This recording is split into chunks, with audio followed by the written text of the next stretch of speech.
আমার এক আমার বোর্ডিং আছে একটা, এখানে মেশিন লাগাইছে একজন, লাগাই ওই লোক বলতেছে এই তোর তো ক্ষেতের জাঙ্গি কাটতেছে মজিবুর মাস্টার। আমি বললাম কেন জাঙ্গি কাটবে, জাঙ্গি কাটার তো তার দরকার নাই, সে তো তার জমিতে কাজে দেওয়ার কথা, আমার তো জাঙ্গি দেওয়ার কথা না, কাটার কথা না। আমি তোর বাসায় যাই আমার মোবাইল নিয়ে আসলাম, আসি তাকে বললাম যে আমার ক্ষেতের জাঙ্গি কাটতেছেন কেন। সেখন সে বললো না আমার এখানে আমার জমি আছে। আমি বললাম আপনার জমি আছে, আপনি মালিকের সঙ্গে কথা বলেন, আমার জাঙ্গির সঙ্গে তো আপনার কোনো কথা নাই। তারপরেও আমার জাঙ্গি কাটলো, আমি ওর ছবি সহ তুলে রাখছি।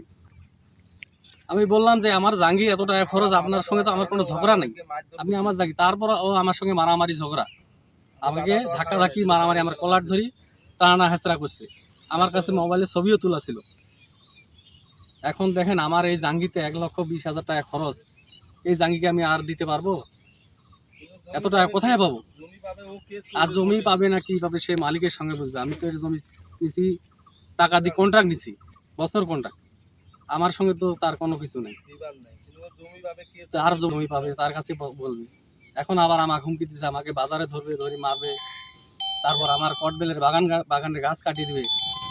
এটা কি, এটার কি বিচার হবে না?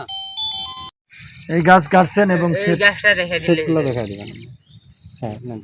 দেখেন ভাই, এই যে আমার গাছ কাটিয়ে দিছে, এই যে গাছ লাগাইছি কেবল, আর দেখেন এই যে ওরা আমাদেরকে মারধর করছে, ওরা গুন্ডা বাহিনী নিয়ে আসে এখানে না, আমার পুরোটা অনেক দূর কাটছে, 150-200 ফিট 150 ফিট জাংলি কাটিয়ে দিছে। তারপরে এই যে আমাকে মারপিটও করছে, আমার পরে লোক নিয়ে এসছে।